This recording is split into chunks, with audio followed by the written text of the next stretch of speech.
सास और बहू की मजेदार कहानियां माइनस पहली सुबह का हलचल। स्नेहा की शादी के बाद का पहला दिन था। घर रंगोली और दीपक से सजा हुआ था। सास जी ने दरवाजे पर आरती उतारी और मुस्कुराते हुए बहू का स्वागत किया। परिवार के सभी लोग उत्साहित थे क्योंकि घर में नई खुशियां और नई शुरुआत आने वाली थी। शाम को सास बहू को समझाते हुए बोली, बेटा कल सुबह जल्दी उठ जाना। हमारे यहाँ परंपरा है कि नई बहू पहली पूजा करती है। स्नेहा ने सिर हिलाकर हामी भर दी, लेकिन अंदर ही अंदर सोच रही थी कि क्या वो इतनी जल्दी उठ पाएगी। सुबह का अलार्म बजा तो स्नेहा नींद में ही हाथ बढ़ाकर उसे बंद कर देती है। वो सोचती है बस 5 मिनट और सो लूं, लेकिन वो 5 मिनट धीरे धीरे 15 में बदल जाते हैं और तभी उसे याद आता है कि माजी ने जल्दी उठने को कहा था। उधर सास जी पहले ही जाग चुकी थी। वो रसोई में आटा गूंद रही थी और चाय चढ़ा चुकी थी।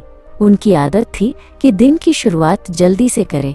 वो बहू को जगाना चाहती थी, लेकिन सोचा कि शायद आज खुद ही समय पर उठ जाएगी।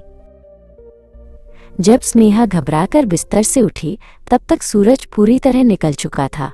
वो भागते भागते रसोई की ओर पहुंची। बाल बिखरे हुए थे और आंखों में नींद अभी भी झलक रही थी। मन में सोच रही थी, हे भगवान, माजी नाराज न हो जाएं।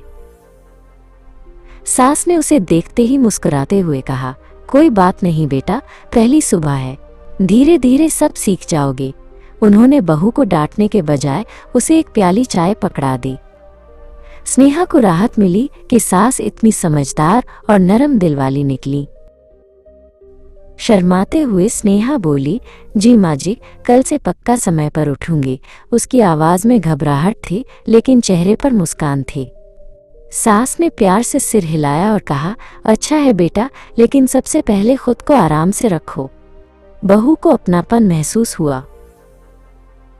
सास बोली, पहले आराम से चाय पी लो, फिर हम मंदिर में पूजा करेंगे। दोनों बैठकर धीरे धीरे चाय पीने लगी। स्नेहा को अजीब सा सुकून मिला। उसे लगा कि इस घर में वो अकेली नहीं है, बल्कि माँ जैसी साथी उसके साथ है।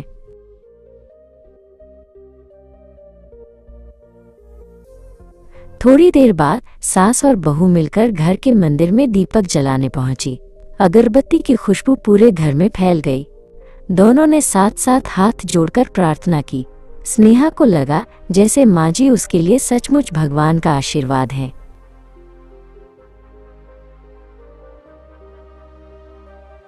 स्नेहा मन ही मन सोचने लगी कि उसने बेवजह चिंता की थी। माँ जी ने उसे डांटा भी नहीं और प्यार से गाइड भी किया। ये देखकर उसका मन हल्का हो गया। वो तय करती है कि अब वो इस घर को पूरी मेहनत और प्यार से संभालेगी।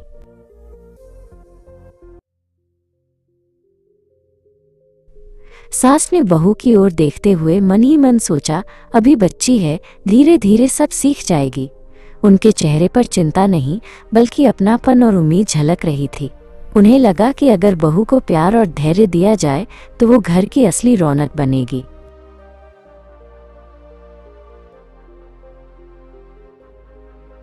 पूजा के बाद दोनों रसोई की ओर बढ़ीं। बहू ने पूछा, माँ जी मैं क्या करूं? सास ने मुस्कुराते हुए कहा, आटा बेलना सीख लो। दोनों मिलकर नाश्ता बनाने लगीं। रसोई में हल्की हल्की हंसी और बातें गूंजने लगीं, जैसे वहां कोई छोटा सा उत्सव हो रहा हो।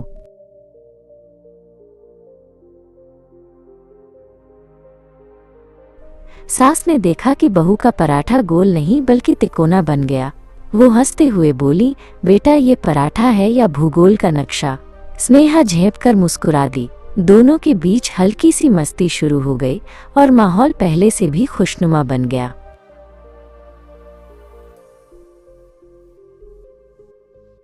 बहू ने मजाक में जवाब दिया, माँ जी, पराठा गोल हो या ना हो, लेकिन मेरा दिल तो बिल्कुल गोल और साफ है। सास उसकी बात सुनकर ठहाका मारकर हंस दी। रसोई में हंसी की आवाजें गूंज उठीं, जिससे पूरा घर और भी रौनकदार लगने लगा।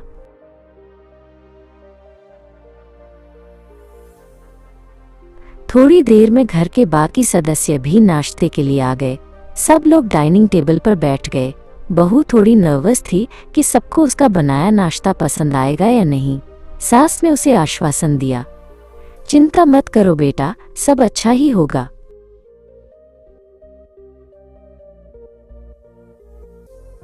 नाश्ता परोसते ही सबने पराठा चखा।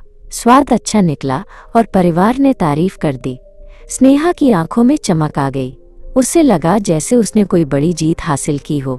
माजी ने भी हंसकर कहा, देखा, मेहनत हमेशा रंग लाती है।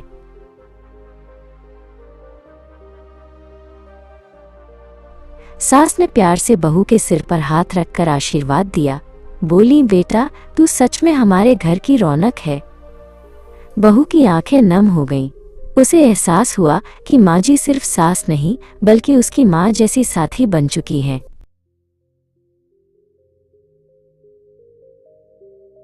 बहू बोली, माँ जी, अगर आप मेरा साथ देंगी तो सब आसान हो जाएगा।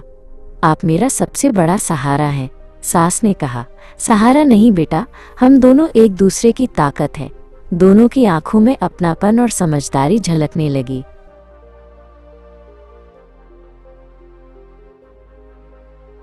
नाश्ता खत्म करने के बाद दोनों फिर से रसोई में लौट आईं।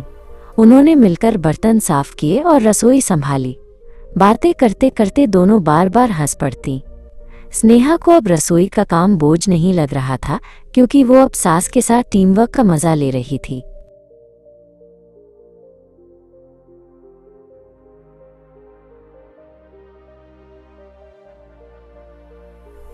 पहली सुबह का हलचल अब पूरी तरह दोस्ती और अपनापन में बदल चुका था। घर में शांति और खुशियां एक साथ खिल उठीं।